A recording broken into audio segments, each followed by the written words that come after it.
அஸ்ஸலாமு அலைக்கும். அன்பார்ந்த அனைத்து உறவுகளுக்கும் இனிய காலை வணக்கம். உங்கள் மீது சாந்தியும் சமாதானமும் உண்டாகட்டும். இன்றைய காலை பொழுது உங்கள் அனைவருக்கும் இனிய பொழுதாக அமைய எல்லாம் வல்ல இறைவனை பிரார்த்தித்தவனாக இன்றைக்கும் கோயத்துடைய பல முக்கியமான செய்திகளை பற்றி தான் பார்க்க போகிறோம். வீடியோவை கடைசி வரைக்கும் பாருங்க. தெரியாத நண்பர்களுக்கும் மறக்காம ஷேர் பண்ணுங்க. வீடியோ பிடிச்சிருந்தா ஒரு லைக் பண்ணுங்க, சப்ஸ்கிரைப் பண்ணுங்க, தொடர்ந்தும் சப்போர்ட் பண்ணுங்க. கோயத்துடைய பல முக்கியமான தகவல்களை நம்மளுடைய 2 சேனல்களான சர்ஃபான் BA Vlog மற்றும் சர்ஃபான் Vlog BA2 சேனலில் கொடுத்துக்கிட்டு இருந்தோம். இந்த நாட்களில் பார்த்தீங்கன்னா அந்த 2 சேனலும் ஆக்டிவ் இல்லாத சூழலில் இருந்துச்சு. ஏன்னா ஒரு சேனல் வந்து சர்ஃபான் Vlog BA2 வந்து இன்வெஸ்டிகேஷனில் இருக்குது. வீடியோ நேற்று அதை மீறி ஒரு வீடியோ அப்லோட் பண்ணிட்டு இருந்த ஏஜென்சி சம்மந்தப்பட்ட வீடியோ. இப்போதைக்கு இருக்கிறது சர்ஃபான் ஆல்வேஸ் வித் யூ. இந்த சேனலில் தான் இப்போ நியூஸ் பார்த்துக்கிட்டு இருக்கிறீங்க. மறக்காமல் சப்ஸ்கிரைப் பண்ணிக்கோங்க. கோயத்துடைய டினார் மதிப்பு அவ்வளோதான் பார்த்தலாம். இலங்கைக்கான ரூபாயில் ஒரு தினாரின் மதிப்பு 950 ரூபாய் 1% உள்ளது. இந்தியாவின் ரூபாயில் ஒரு தினாரின் மதிப்பு 275 ரூபாய் 35% உள்ளது. இது வந்து அல்முல்லா எக்ஸ்சேஞ்சுடைய அப்ளிகேஷன் ஆன்லைன் ரேட் ஆகும். அதே போல் கூகுள் ரேட்டை பார்த்தலாம். இலங்கைக்கான ரூபாயில் ஒரு தினாரின் மதிப்பு 947 ரூபாய் 83% உள்ளது. இந்தியாவின் ரூபாயில் ஒரு தினாரின் மதிப்பு 275 ரூபாய் 63% உள்ளது. அமான் எக்ஸ்சேஞ்ச் ரேட்டை பார்த்தலாம். இந்தியாவுக்கு 277 ரூபாய் வழங்குறாங்க 20,000 ரூபாய்க்கு உட்பட்ட பரிவர்த்தனைகளுக்கு. அதே போல் 1 லட்சம் ரூபாய்க்கு உட்பட்ட பரிவர்த்தனைகளுக்கு 275 ரூபாய் வழங்குறாங்க. அதே போல் பார்த்தீங்கன்னா 978 ரூபாய் இப்போதைக்கு வழங்குறாங்க 20,000 ரூபாய், அதாவது 20 கேடிக்கு உட்பட்ட பரிவர்த்தனைகளுக்கு 978 ரூபாய் வரைக்கும் வழங்குறாங்க அமான் எக்ஸ்சேஞ்ச். அதே போல் சஜில் எக்ஸ்சேஞ்ச் பார்த்தீங்கன்னா இந்தியாவுக்கு 276 ரூபாய் 80% வரைக்கும் வழங்கியிருந்தாங்க.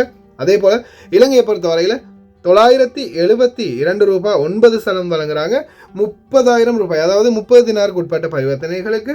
அதே போல் 961 ரூபாய் 7% வழங்கிட்டு இருக்கிறாங்க 50,000 ரூபாய், அதாவது 50 தினாருக்கு உட்பட்ட பரிவர்த்தனைகளுக்கு. அதே போல் 1 லட்சம் ரூபாய் 1 லட்சம் ரூபாய்க்கு உட்பட்ட பரிவர்த்தனைகளுக்கு 954 ரூபாய் 33% வழங்குறாங்க. சஜில் எக்ஸ்சேஞ்ச் பற்றிய மேலதிக தகவல்களுக்கு 97 23 54 61 என்ற வாட்ஸ்அப் இலக்கம் மூலமாக தொடர்பு கொள்ளுங்க. அதே போல் இந்தியாவுக்கு KBE எக்ஸ்சேஞ்ச் பார்த்தீங்கன்னா 275 ரூபாய் 90% வழங்கியிருந்தாங்க 1 லட்சம் ரூபாய்க்கு உட்பட்ட பரிவர்த்தனைகளுக்கு. இலங்கைக்கும் 1 லட்சம் ரூபாய்க்கு உட்பட்ட பரிவர்த்தனைகளுக்கு 958 ரூபாய் வழங்கியிருந்தாங்க. அதே போல் UAE எக்ஸ்சேஞ்ச் பொறுத்தவரையில் இந்தியாவுக்கு பெஸ்ட்டான ரேட் தான் கொடுத்துட்டு இருக்கிறாங்க. இலங்கைக்கும், அதாவது 300-400 தினாரெல்லாம் நீங்கள் அனுப்பும்போது மற்ற எக்ஸ்சேஞ்சுக்கு போனீங்கன்னா 938 ரூபா 935 ரூபாய் அப்படி தான் கொடுக்குறாங்க. ஆனால் இவங்க 950 ரூபாய் வழங்குறாங்க 300-400 தினாருக்கு. மற்ற எக்ஸ்சேஞ்சுகளோட 10 ரூபா 20 ரூபா 10 ரூபாயிலேருந்து ஒரு 12 ரூபா அதிகமாக வழங்குறாங்க. ஆனால் ஒரே ஒரு பிரச்சனை தான் இலங்கையர்களே, மக்கள் வங்கிக்கு நீங்கள் அந்த பணம் போட்டிங்கன்னா உங்களுக்கு அந்த 935 ரூபா தான் கிடைக்கும். அது இல்லாமல் வேறு எக்ஸ்சேஞ்சு வேறு வங்கிகளுக்கு போட்டிங்கன்னா மக்கள் வங்கி இல்லாமல் உங்களுக்கு கொஞ்சம் அதிகமான ரேட் கிடைக்கும். கோயத்துடைய பல எக்ஸ்சேஞ்சுகள்லையுமே அக்கௌண்ட் நம்பரை மறைச்சிடுறாங்க. இதை பற்றியும் உங்களுக்கு தொடர்ந்துமே தெரியத்தாருது. நீங்கள் ஏதாவது ஒரு புதிய எக்ஸ்சேஞ்சுக்கு பழைய பற்றுச்சீட்டோட போகிறீங்களா, அதான் நிச்சயமாக அதில் அக்கௌண்ட் நம்பர் இருக்கா அப்படின்றத செக் பண்ணிக்கோங்க. அப்படி இல்லாத பட்சத்தில் எழுதிட்டு போனாலும் பிழை இல்லாத அக்கௌண்ட் நம்பர் எழுதிட்டு போங்க. ஏதாவது ஒரு நம்பர் பிழைத்தாலும் கூட உங்களுடைய பணம் நாட்டுக்கு போய் சேராது. அந்த பணத்தை திரும்ப பெறணுமா இருந்தாலும் ரொம்ப நாட்களாகும், மறுபடியும் கட்டணம் செலுத்த வரும். அதே போல் எக்ஸ்சேஞ்சுகளில் பணம் அனுப்பி முடித்ததும் பற்றுச்சீட்டை மறக்காமல் செக் பண்ணி பாருங்கள் எல்லா டீட்டெயில்ஸும் சரியாக இருக்கா அப்படின்னு. அதே போல் நீங்கள் உங்களுக்கு சொன்ன அந்த ரேட்டுக்கு தான் பணம் அனுப்பியிருக்கீங்களா அப்படின்றதையும் செக் பண்ணி பார்த்துக்கோங்க. சொன்ன ரேட் வேறையாக இருக்கும், அனுப்பின ரேட் சில நேரங்களில் வேறையாக இருக்கும். யுனைடெட் கல்ஃப் எக்ஸ்சேஞ்ச் கார்பரேஷன் இந்தியாவுக்கு பணம் அனுப்ப 750 ஃபில்ஸும் இலங்கை பணம் அனுப்ப 1 தினாரும் கட்டணமாக விடுறாங்க. அல்சாமில் எக்ஸ்சேஞ்ச் கார்பரேஷன் 1 தினார் மட்டுமே கட்டணமாக விடுறாங்க. UJ எக்ஸ்சேஞ்ச் கார்பரேஷனும் 1 தினார் மட்டுமே கட்டணமாக விடுறாங்க. குவைட் ஏஷியன் இன்டர்நேஷனல் எக்ஸ்சேஞ்ச் 750 ஃபில்ஸ் மற்றும் 1 தினார் போன்ற கட்டணங்களும் மறவிடுறாங்க. குவைட்டில் அல்நாதா, ARY, அமான் எக்ஸ்சேஞ்ச், UJ, அல்சாமில், அன்சாரி exchange, Lulu exchange, Joyalukkas, KBE, UAE, Oman exchange, Bahrain exchange, BEC, world street exchange, சஜில் எக்ஸ்சேஞ்ச், மலிக் எக்ஸ்சேஞ்ச், இன்டர்நேஷனல் எக்ஸ்சேஞ்ச், அல் ஷபா எக்ஸ்சேஞ்ச், இது போன்ற இன்னும் பல எக்ஸ்சேஞ்சுகள் இருக்குது. பல எக்ஸ்சேஞ்சுகள் இருந்தாலும் அதில் ARY எக்ஸ்சேஞ்ச் தனித்துவமான எக்ஸ்சேஞ்சாக இருக்குது. ஏன்னா 900 ஃபில்ஸ் 750 ஃபில்ஸ் போன்ற கட்டணங்கள் தான் இப்போதைக்கு அறவிடுறாங்க. ஆனால் ரேட்லையும் பார்த்தீங்கன்னா கொஞ்சம் பெஸ்ட்டான ரேட் தான் கொடுக்குறாங்க மற்ற எக்ஸ்சேஞ்சுகளையும் விட. அதே போல் கட்டணத்தில் 1 தினார் கட்டணம் வழங்கக்கூடிய எக்ஸ்சேஞ்சுகள் பார்த்தீங்கன்னா சஜில் எக்ஸ்சேஞ்ச் இருக்குது, அதே மாதிரி மலிக் எக்ஸ்சேஞ்ச் இருக்குது, அல்சாமில் இருக்குது, அதே மாதிரி KBE சால்மியாவிலையும் வந்து பார்த்தீங்கன்னா 1 தினார் தான் கட்டணமாக அறவிட்டுருக்குறாங்க. அதே போல் மிக முக்கியமான ஒரு தகவல் என்னென்னு பார்த்தீங்கன்னா, சில எக்ஸ்சேஞ்சுகளில் உங்களுக்கு வாட்ஸ்அப் மூலம் மெசேஜ் வரும். அதில் வரக்கூடிய ரேட் உங்களுக்கு வந்து எத்தனை தினாருக்கு அந்த ரேட் கொடுப்பாங்க அப்படின்றத நீங்கள் கட்டாயம் செக் பண்ணி பார்க்கணும். ஏன்னா சில எக்ஸ்சேஞ்சுகளில் ரேட் போட்டிருப்பாங்க, ஆனால் அது வந்து லிமிட்டட் ரேட்டாக தான் இருக்கும். 100 தினாருக்கெல்லாம் வராது, ஒரு 20 தினாருக்கு மட்டும்தான் அந்த ரேட் கிடைக்கும். ஞாபகத்தில் வச்சுக்கோங்க. கஷ்டப்பட்டு உழைக்கிற சம்பள பணத்தை நல்ல எக்ஸ்சேஞ்சுகள் மூலம் அனுப்புங்க. அதே மாதிரி பணிப்பெண்களுக்கும் இந்த வாய்ப்பை பெற்றுக் கொடுங்க ஓட்டுநர்களே. குவைத்துடைய தங்க விலையை பார்த்தரலாம். 1 கிராம் 18 கேரட் தங்கத்தின் விலை 19 தினார் 700 ஃபில்ஸ். 1 கிராம் 21 கேரட் தங்கத்தின் விலை 22 தினார் 983 ஃபில்ஸ். 1 கிராம் 22 கேரட் தங்கத்தின் விலை 24 தினார் 86 ஃபில்ஸ். 1 கிராம் 24 கேரட் தூய தங்கத்தின் விலை 26 தினார் 266 ஃபில்ஸ். மறுபடியும் 200 ஃபில்ஸால கம்மியாகிட்டு வருது தங்க விலை. பார்க்கலாம் இன்ஷா அல்லாஹ் எதிர்வரும் நாட்களில் இன்னும் அதிகமாக கம்மியாகிச்சுன்னா நல்லா கம்மியாகுதான். இலங்கையர்கள் 12 பேர் திருப்பி அனுப்பப்பட்டிருக்கிறாங்க. குவைத்தில் விமான நிலையத்தில் வைத்து ரீசெண்டாக அனுப்பப்பட்ட எய்ட்ஸ் நோயாளர்களில் இவர்களும் அடங்குவர். அதே போல் இவங்க வந்து செய்த தவறு என்ன, ஏன் அப்படி ஆயிடுச்சு? குவைத்தில் இது வரைக்கும் பலருமே கண்டறியப்பட்டிருக்கிறாங்க எய்ட்ஸ் நோயாளிகளாக. குவைத்தியர்களை கொன்றதாக குற்றம் சாட்டப்பட்ட அமெரிக்கா உடனடியாக அனைத்து களியாட்டங்களையும் அனைத்து செலிப்ரேஷன்களையும் நிறுத்தியது, உத்தரவிட்டது, தடை உத்தரவு குவைத்துடைய அரசு. அதே போல் முனிசிபாலிட்டியின் அதிரடியான வேட்டையை தொடங்கியது குவைத்துடைய பல பாலைவன பகுதிகளிலையும். ஜென்சியாக எடுத்துக்கிட்டே இருக்கிறாங்க. கஃபீலோடைய நிலைமை என்னன்றதை தயவு செய்து பார்த்துக்கோங்க. அதே மாதிரி இதோ ஆசாத்துடைய குடும்பம் ரஷ்யாவில் தஞ்சம் புகுந்ததாக தகவல். என்னதான் செஞ்சாலும் தப்பி ஓடினாலும் வேறொரு நாடு அடைக்கலம் கொடுக்கத்தான் செய்யுது. அதே போல் சந்தோஷத்தின் உச்சம் மக்கள் கொண்டாட்டத்தில் இருக்கிற சூழலில் கொலவெறியோடு தாக்கி இருக்கிற இஸ்ரேல் இப்போ தான் ஒரு மாதிரி சிறிய எலபரேட் ஆகிட்டு நினச்சிட்டு இருக்கும்போது நேற்று தினம் டெமஸ்கஸில் உள்ள முக்கியமான ஒரு பில்டிங்கை தாக்கியிருக்கிறாங்க இஸ்ரேல். என்னடா நீங்கள். சரி, வாங்க பார்க்கலாம் அனைத்து தகவல்களையும். குவைத்தில் ஃப்ரீயாகவே பார்த்திங்கன்னா எய்ட்ஸ் நோய்க்கான மருத்துவ தடுப்பு வேலைகள் நடந்துக்கிட்டு இருக்குது. மருத்துவ சிகிச்சைகள் வழங்கிட்டு இருக்கிறாங்க. இப்போ உங்களுக்கு தெரியும், ரீசெண்டாக குவைத்தில் எய்ட்ஸ் நோயாளிகள் விமான நிலையத்தில் கண்டறியப்பட்டு உடனடியாக அவங்கள நாடு கடத்தினாங்க. இந்த நாடு கடத்தப்பட்டவர்களில் பல நாட்டவர்கள், ஆசிய நாட்டவர்களான இந்தியா, அதே போல் நேபாள், அதே போல் இலங்கை போன்ற நாட்டவர்களும் அடங்குவதாக தெரிவிக்கப்பட்டுள்ளது. இதில் பார்த்திங்கன்னா இலங்கையர்கள் மொத்தம் 8 பேருக்கு அதிகம் அப்படின்னு தான் சொல்கிறாங்க ஆண்கள். அதே மாதிரி இப்போதை குறிப்பிடத்தக்க தகவல் 4 பெண்களும் 8 ஆண்களும் இதில் அடங்குவர். தயவு செய்து இந்த வெளிநாடுகளுக்கு வரும்போது ஏஜென்ட்டுகள் மூலமாக நீங்கள் வாரீங்கன்னா, ஒருவேளை மெடிக்கலில் ஏதாவது கோல்மாறு இவங்க பண்ணி அனுப்புகிறாங்கன்னா தயவு செய்து வராதிங்க. மெடிக்கலை ஒரிஜினலாக போட்டு மெடிக்கலில் ஏதாவது உங்களுக்கு பிரச்சனை இருக்கான்றதை செக் பண்ணி பார்த்து வாங்க. ஏன்னா நிறைய பேர் இந்த மெடிக்கலில் தவறு செஞ்சுட்டு வாரது தான் பிரச்சனை. சிலர் இங்கே 3 மாதத்துலேயே கர்ப்பமாகிற சூழல். அதே மாதிரி நோய்வாய் உட்படுறாங்க. அதே மாதிரி இப்போ இந்த எய்ட்ஸ் மாதிரியான நோய்கள், பரவக்கூடிய நோய்கள், இந்த மாதிரி நோய்கள்லேருந்து நீங்கள் முதலாவது உங்களை தவிர்த்துக்கோங்க. குறிப்பாக தேவையில்லாத பழக்க வழக்கங்கள், அதே மாதிரி தவறான உறவுகள் வைக்கிறதையும் தவிர்த்துக்கோங்க. அதே மாதிரி இந்த நாடுகளுக்கு வாரத்துக்கு முன்னாடி மெடிக்கலை சரியாக லீகலாக செக் பண்ணி ப்ரொசீஜரோடு போட்டு எல்லாம் செக் பண்ணி எடுத்துகிட்டு வாங்க. கடைசியில் இங்கே மெடிக்கல் போடும்போது மெடிக்கல் ஃபெயிலியர் ஆயிடுச்சுன்னா உங்களை தான் திருப்பி அனுப்புவாங்க. தயவு செய்து ரொம்ப கவனம். ஏஜென்ட்டுகளுடைய பொய்யான வாக்குறுதிகளை நம்பி இல்லை அதெல்லாம் பார்த்துக்கலாம், அங்கே போனால் அதெல்லாம் பணம் கொடுத்து செஞ்சுக்கலாம் அப்படின்னு சொல்லுவாங்க. ஆனால் அந்த தவறை மட்டும் செய்யாதீங்க, நம்பி வராதிங்க. இப்போ வரைக்கும் 12 பேருக்கும் மேலே தான் இலங்கையர்கள் அனுப்பப்பட்டிருக்காங்க. திருப்பி தவறை நீங்களும் செய்யாதீங்க.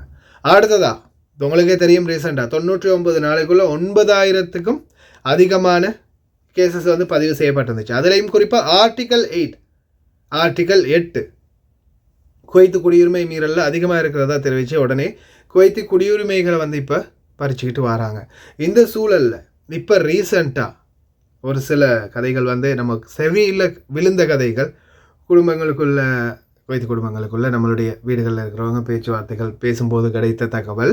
அதே மாதிரி தான் ஒரு சில சகோதரிகளும் இப்போ ரீசெண்டாக எனக்கு மெசேஜரில் மெசேஜ் போடும்போது சொல்லியிருந்தாங்க, எங்கள் மாமாவோட இதுவும் இல்லாமல் போயிடுச்சு, ரொம்ப டென்ஷனாக இருக்கிறாங்க, எங்கள் வீட்டில் எல்லாரோட இதையும் எடுத்துட்டாங்க அப்படின்ற மாதிரி. ஏன்னா வெளிநாட்டு பெண்கள், அதாவது சிரியா, லெபனான், துருக்கி, அதே மாதிரி மொரோக்கோ, அதே மாதிரி இன்னும் சில நாட்டு பெண்கள் இருக்கிறாங்க. அவங்க இந்த நாட்டில் திருமணம் முடிச்சு கிட்டத்தட்ட 10-20 வருஷமாக திருமணம் முடிச்சு கணவனோடையும் இருக்கிறவங்களும் இருக்காங்க, கணவன் இறந்தது, கணவன் விடுபட்டது, இந்த மாதிரி பலரும் இருக்கிறாங்க. ஆனால் இப்போ இந்த இன்சிடென்ட் நடக்கும் வரைக்கும் நம்மளுக்கு தெரியாது இவங்க இப்படியான ஒருத்தர் தான் அப்படின்னு. அதாவது குடியுரிமையில் வந்து இவங்க வேறு நாட்டவர் அப்படின்றது. நாம் இவ்வளோ காலமாக குவைத்தி மாமா குவைத்தி பாபா அப்படின்னு தான் நினச்சிக்கிட்டு தெரிப்போம். இந்த மாதிரி மாமா பாபாக்கள் வந்து என்ன ஆகுதுன்னா இவங்களுடைய அந்த குடியுரிமை பறிக்கப்பட்டதோட இவங்களுக்கு வழங்கக்கூடிய சலுகைகளும் இல்லாமல் போவதாக தெரிவிச்சிருக்காங்க. இப்போ நேற்றைய தினம் நான் வண்டியில் வரும்போது நம்மளுடைய வீட்டில் மாமாவுடைய மகளும் பேசிக்கிட்டு வராங்க. ஆமாம், அப்போ அவங்களுக்கு தெரிஞ்ச யாரோ ஒரு ஃப்ரெண்டு வீடுன்னு நினைக்கிறேன், பேசிக்கிட்டு வராங்க. பாருங்களேன், பாவம் தானே, இப்போ கடைசியில் சம்பளமே இல்லைன்னா அவங்க எப்படி சாப்பிடுவாங்க, எப்படி வாழ்வாங்க, ஏன் இப்படி பண்ணினாங்க, ஹுக்குமா கொஞ்சமாவது அவங்களுடைய சம்பளத்தையாவது கொடுக்கலாம் தானே, கேஸு கன்ஃபார்ம் ஆகும் வரைக்கும், இந்த நாட்டை விட்டு அனுப்பும் வரைக்கும் சரி அப்படின்ற மாதிரி பேசிக்கிட்டு வராங்க. அப்போ இதுலேருந்து என்ன தெரியுது, சம்பளத்தை கூட நிறுத்திடுறாங்க. இந்த மாதிரி பிரச்சனைகள் பெருசாகிறதுக்கு முன்னாடி தயவு செய்து ஏதாவது உங்களுக்கு இந்த மாதிரி ஏதாவது டிஸ்டர்பன்ஸ் இருக்குதுன்னு அவங்க வீட்லேயும் சம்பளங்கள் கொடுக்காத பிரச்சனைகள் இருந்தால் நிச்சயமாக தூதரகத்தை நாடுங்க, தூதரகத்துக்கு தெரியப்படுத்துங்க. தயவு செய்து ரொம்ப கவனம். ஏன்னா குவைத்தி குடியுரிமை பறிக்கப்படுறது இப்போ அதிகரிச்சுக்கிட்டே போகுது. அதே மாதிரி தான் இது வெளியில் அக்காம அடிக்கிறவங்களை பற்றி தொடர்ந்தும் சொல்லிட்டேன், இதுக்கு மேலே சொல்ல வேண்டியதில்லை. கவனமாக இருங்க, ஏன்னா உங்களுக்கு தான் மெயினான பிரச்சனை. குவைத்துடைய முனிசிபாலிட்டி 32 சட்டவிரோத கேம்புகளை உடனடியாக அகற்றி இருக்கிறாங்க பாலைவன பகுதிகளில். உங்களுக்கே தெரியும், இந்த நாட்களில் பர்ருக்கான வேலைகள் ரொம்ப அதிகமாக துரிதமாக நடத்தப்பட்டு வருது. ஒவ்வொரு பகுதிகளையும் கூடாரங்கள் இருக்கிறது, அதே மாதிரி ஒவ்வொரு இடங்களை பிடித்து அதுக்கு வேலிகள் அமைத்து தங்குமிடம் ரெடி பண்ணுறது, இந்த மாதிரி பல வேலை திட்டங்கள் நடந்துக்கிட்டு இருக்குது. இந்த சூழலில் பதிவு செய்யாத பல கூடாரங்கள் அகற்றப்பட்டு வருது. குறிப்பாக இந்த ஹாரிஸ்மார்களுக்கு தான் இதில் மெயினான பிரச்சனை, இந்த கூடாரங்களில் காவா சாய் ஊற்றுறதுக்கோ அல்லது ஹாரிஸ் வேலைக்கோ போயிருக்கிறவங்களுக்கு. ஏன்னா முனிசிபாலிட்டியால் வந்து உடனே இந்த ஜேசிபியை போட்டு மொத்தமாக அடித்து நகர்த்திடுவாங்க. அது உள்ளே என்ன இருந்தாலும் சரி, ஆள் இருந்துச்சுன்னா ஆளை மட்டும் வெளியே எடுப்பாங்க, மற்ற எல்லாத்தையுமே இந்த மாதிரி உடைச்சி சேதப்படுத்திடுவாங்க, எல்லா பொருட்களையும் நாஸ்தி பண்ணிட்டு போயிடுவாங்க. இந்த மாதிரி பாலைவன பகுதிகளில் வேலை செய்கிறவங்க ரொம்ப கவனமாக இருங்க. முனிசிபாலிட்டியோடைய புழக்கம் இருந்துச்சுன்னா பொருட்களை பாதுகாத்துக்கோங்க உங்களுடையது. அடுத்ததா 5வது ரிங் சாலை அதிகாலை 12 மணியிலிருந்து அதிகாலை 5 மணி வரைக்கும் சால்மியா டு ஜஹரா போகக்கூடிய 55வது ரிங் சாலையை நெருங்கக்கூடிய ஒமரியா மற்றும் ராபியாவுக்கு பக்கமாக இருக்கக்கூடிய வீதி வந்து பார்த்திங்கன்னா மூடப்பட்டிருக்குது. இதில் பார்த்திங்கன்னா ஏர்போர்ட் ரோட்டுக்கு வர டைரெக்ஷன் வந்து கட் ஆகுது, கசாலி ரோடு வந்து கட் ஆகுது. இது வந்து எதிர்வரும் 11ஆம் தேதி வரைக்கும் மூடப்பட்டிருக்கும் அப்படின்னு தெரிவிச்சிருக்கிறாங்க. குவைத்துடைய போக்குவரத்து துறை அதிகாலை 12 மணிலேருந்து 5 மணி வரைக்கும் அந்த ரோடு பயன்படுத்தாதீங்க. அதே போல் குவைத்தில் தற்போது உங்களுக்கே தெரியும், குவைத்துடைய வின்டர் சீசன், அதாவது குளிர்காலம் ஆரம்பமாகி இருக்குது. இந்த குளிர்காலத்தில் பலருக்குமே வந்து இந்த குவைட் வின்டர் வாண்டர்லேண்ட், அதே மாதிரி குவைட் பல்ஜாத் பீச்சுக்கு போக கிடைக்கும். அதே மாதிரி சபஹியாவில் கூட இப்போ புதுசாக ஒரு விளையாட்டு தளம் ஒன்று ஆரம்பிச்சிருக்கிறாங்க. இந்த சூழலில் நிறைய பேருக்கு வந்து வேலை வாய்ப்புகள் கிடைக்குது. அதே மாதிரி இந்த காதிமில் வெளியில் வேலை செய்கிறவங்களுக்கும் வேலை வாய்ப்புகள் கிடைக்குது. அப்படி வேலைக்கு போகிற நீங்கள் தயவு செய்து உங்களுடைய அந்த சம்பளம் பற்றிய விடயங்களை சரியாக பேசி தீர்மானிச்சுட்டு போங்க. ஏன்னா அந்த இடத்துல உங்களுக்கு எந்த ஒரு சலுகைகளும் சட்ட ரீதியான நடவடிக்கைகளும் எடுக்க முடியாது அப்படின்றத ஞாபகத்தில் வச்சுக்கோங்க. நான் இப்படி இந்த கடையில் வேலை பார்த்தேன், எனக்கு சம்பளம் கொடுக்கல, எனக்கு வந்து இவர் இந்த மாதிரி பண்ணிட்டாரு அப்படின்னு நீங்கள் போய் எங்கேயுமே கேஸ் போட முடியாது. ஏன்னா அவங்க உங்களுடைய ஸ்பான்சர்கள் இல்லை. 200 தினார் பேசி போன இடத்துல 100 தினார் தான் சம்பளம் கொடுத்துருக்காங்கன்னா வாயை மூடிட்டு வரதான் இருக்குது, ஒன்றுமே பண்ண முடியாது. காசை வாங்கிட்டு அக்காம அடித்த கபில் கேன்சல் பண்ணால் கூட ஒன்றும் பண்ண முடியாது. யாராவது வேலையை வாங்கிட்டு சம்பளம் கொடுக்காட்டியும் எதுவும் பண்ண முடியாது, மூடிட்டு போக வேண்டியது தான். அதுதான் நிலைமை. அடுத்ததா இப்போ ரீசெண்டாக பார்த்தீங்கன்னா குவைத்தில் இருந்து சில குவைத்தி குடிமக்கள் காணாமல் போனாங்க. சிரியாவில் வந்து அவங்களுடைய உடல்களுடைய எச்சங்கள் கண்டுபிடிக்கப்பட்டதா அமெரிக்காவினுடைய ஆய்வு ஒன்று தெரிவிச்சிருக்குது. இதை தெரிவித்ததும் இந்த நியூஸ் வெளியாகின கொஞ்ச நேரத்திலே பார்த்தீங்கன்னா குவைத்துடைய உள்துறை அமைச்சகம் அதிரடியான ஒரு தடை உத்தரவு போடுறாங்க. குவைத்தில் எந்த ஒரு செலிப்ரேஷனுமே, எந்த ஒரு கொண்டாட்டங்களுமே களியாட்டங்களுமே இருக்கக்கூடாது அப்படின்னு. காரணம் என்னன்றது உங்களுக்கே புரிஞ்சிருக்கும்னு நினைக்கிறேன். அலிபரேட் ஆகினது சிரியா நேற்றைய தினம். அந்த கொண்டாட்டங்கள் எதுவுமே குவைத்தில் இருக்கக்கூடாது அப்படின்ற மாதிரி சொல்லாமல் சொன்ன மாதிரியே ஒன்று கூடுறது, பார்ட்டி போடுறது, ரோடுகளை மறைக்கிறது எதுவுமே நடத்தக்கூடாது அப்படின்னு சொல்லியிருக்கிறாங்க.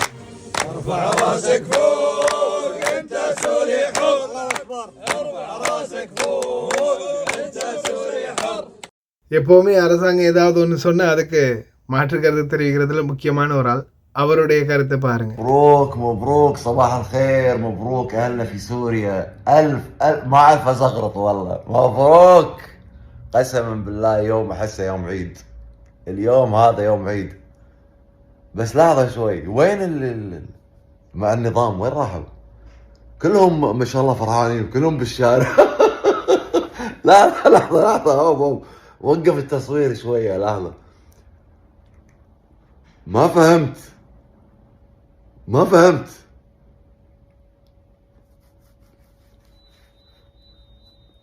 عموما ألف مبروك والله اني فرحان. هل انا شمتان؟ لا والله اني فرحان. குடும்பத்தோட ஒட்டுமொத்தமா அசாத் மற்றும் அசாத்துடைய குடும்பம் உடனடியாக தப்பி மாஸ்கோவுக்கு போயிருக்கிறாங்க அப்படின்றது தெரிய வந்திருக்குது. ரஷ்யாவினுடைய மாஸ்கோவில் தற்போது தஞ்சம் முகுந்திருக்கிறாங்களாம் உயிர் ஆபத்து இருக்கிறதால. உங்க எல்லாருக்குமே ஹெட் மாஸ்டர் அப்படின்னு சொன்னால் அது இலங்கை தான். ஏன்னா தலைவருடைய அதிபருடைய வீட்டுக்குள்ளே முதலாவது புகுந்து ஒரு ஆட்டம் காட்டினது நம்மளுடைய இலங்கை மக்கள் தான்.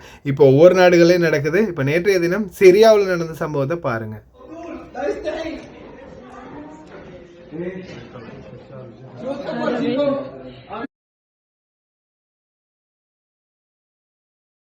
تخيل اني انا بقلب بيته.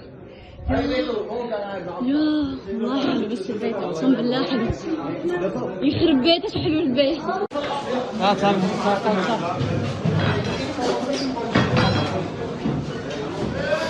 في شنطاية معباية دهب، في واحد اخذها هلا، برادات عم ياخذوها يا جماعة، شي مرعي.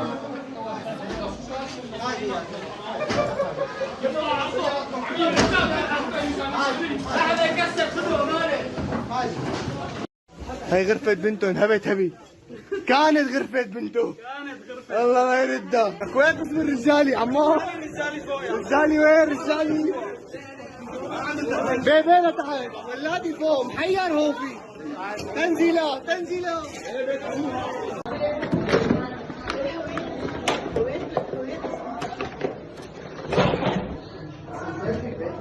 لك في اسانسير بالبيت. لا ما حق مشان ما يتعب. لك الادوية الله يمكن هدلاته. يا الله البيت شو حلو. والله هيك رباياته مريحين.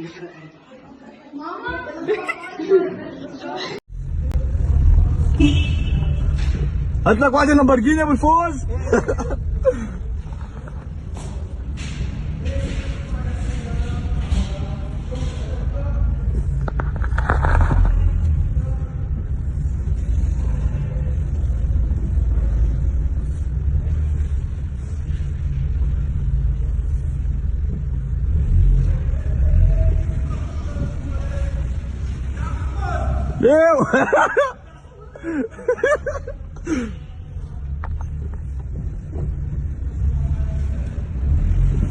இந்த அரசியல்வாதிகளே இப்படித்தானே இருக்கிறானுங்கல்ல. மக்களுடைய பணத்தை கொள்ளையடிச்சு அவனுங்க நல்ல சொகுசாக வாழ்கிறானுங்க பாருங்க. சரியான்ற அந்த நாடு எவ்வளவோ கஷ்டத்துலையும் எவ்வளவோ பசி பட்டணிலையும் பஞ்சத்திலையும் இருந்த நாடு. ஆனால் அதே இந்த அசாட்டுடைய அவனுடைய வண்டி கலெக்ஷனை மட்டும் பாருங்கள். அவன் ஃபேமிலி வண்டி கலெக்ஷன் பல கோடி ரூபா பெறுமதியான வண்டிகள் வந்து கேரேஜில் நிறுத்தி வைக்கப்பட்டிருக்குது. எல்லாமே அவங்களுடைய வண்டி. அசாட்டுடைய ஃபேமிலி வண்டி தான் அவ்வளோ. ஜாக்வார், லம்பர்கினிலேருந்து, ரோல்ஸ் ராய்ஸ்லேருந்து என்னென்ன வேணுமோ, கேட்லாக்லேருந்து எல்லா வண்டிகளுமே இருக்குது. எல்லாமே விலை உயர்ந்த வண்டிகள். எப்படி ஒவ்வொரு மக்களுடைய அந்த பணத்தை சூறையாடுறானுங்க அரசியல்வாதின்றதை பாருங்கள். எல்லாம் முடிஞ்சால் இந்த சைத்தானுடைய பிரச்சனை. இப்போ நித்யான்ஹு எங்களுக்கும் ஒரு சின்ன துண்ணொன்று போர்டரில் இருக்குது, அதை வந்து நாங்கள் கைப்பற்றி ஆகணும் இந்த நேரத்தில் அப்படின்னு சிரியாவில் இருக்கிற ஒரு இடத்தை வந்து கைப்பற்ற போகிறதா தெரிவிச்சிருக்கிறான். זה יום היסטורי בתולדות המזרח התיכון.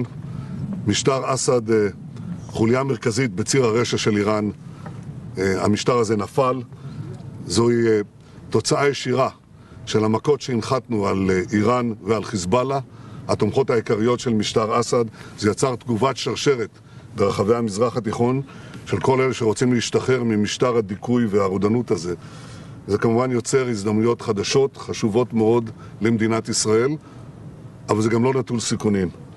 נשלט במשך קרוב ל-50 שנה על ידי אזור חיץ שהוסכם עליו ב-1974, הסכם הפרדת הכוחות. ההסכם הזה קרס. חיילי סוריה. இந்த பைபிளை சொல்லி முடியல ஒரு தாக்குதல் நடத்திருக்கானுங்க டெமஸ்கஸில் உள்ள பாஸ்போர்ட் மற்றும் கஸ்டம்ஸ் இன்டெலிஜென்ஸ் ஆஃபீஸ் பில்டிங் மேலே. இப்போ தான் கொஞ்சம் ஓரளவுக்கு கொடூர பிடியிலேருந்து விடுபட்ட மக்களுக்கு அடுத்த கோரணின் தாண்டவம்.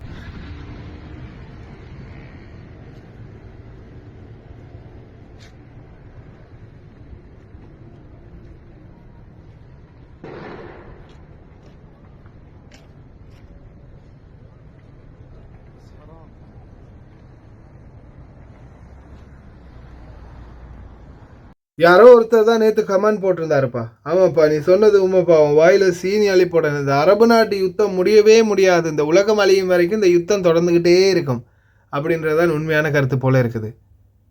இந்த அரபு நாடு யுத்தம் காலம் முடியும் வரைக்கும், உலகம் முடியும் வரைக்கும் இந்த அரபு நாட்டு யுத்தம் நடந்து கொண்டே தான் இருக்கும். மஹதி அலைஹிஸ்ஸலாம் வந்து அதுக்கு பிறகு மௌஜூஜ் கூட்டம் வரும்னு சொல்கிறாங்க. இப்படி ஒவ்வொன்றும் வந்து என்னென்ன எல்லாம் நடக்கணுமோ எல்லாம் நடந்து இந்த யுத்தம் மஹதி அலைஹிஸ்ஸலாம் வரைக்கும் வரும் வரைக்கும், உலக அழிவு வரைக்கும் இஸ்லாத்தில் சொல்லப்படுற மாதிரி இந்த யுத்தம் வந்து நடந்து கொண்டே தான் இருக்கும் போல இருக்குது. முடிந்த வரைக்கும் நம்மளால் முடிந்தது என்ன? பிரார்த்தனை பண்ணுவோம். இல்லாமல் இறைவனே எல்லாத்துக்கும் போதுமானவன், எல்லாமே அவனுடைய நாட்டப்படியே நடக்கின்றது, நடந்து கொண்டு இருக்கின்றது, நடக்கும். ஓகே ஃப்ரெண்ட்ஸ், ரொம்ப கவனமாக இருங்க. வெளியில் அக்காம அடித்து வேலை செய்கிறவங்களுக்கு தான் இப்போ ரொம்ப ரிஸ்க்கு. ஒரு பக்கம் குடியுரிமை பறிக்கப்படுது, இன்னொரு பக்கம் வேலையை வாங்கிட்டு சம்பளம் கொடுக்க மாட்டேங்கிறாங்க. ஒன்றும் பண்ண முடியாத சூழலில் வெளிச்சிக்கிட்டு இருக்கிறாங்க பலரும். ரொம்ப கவனமாக இருங்க. கடைசி வரைக்கும் பார்த்து எல்லாருக்குமே ரொம்ப நன்றி. இந்த சேனல் புதிய சேனல், மறக்காமல் அனைவரும் சப்ஸ்கிரைப் பண்ணி சப்போர்ட் ஒன்று பண்ணுங்கள். கடைசி வரைக்கும் பார்த்து எல்லாருக்குமே ரொம்ப நன்றி. தகவலை தெரியாத நண்பர்களுக்கு மறக்காமல் ஷேர் பண்ணுங்கள். வீடியோ பிடிச்சிருந்தால் லைக் பண்ணுங்கள், சப்ஸ்கிரைப் பண்ணுங்கள்.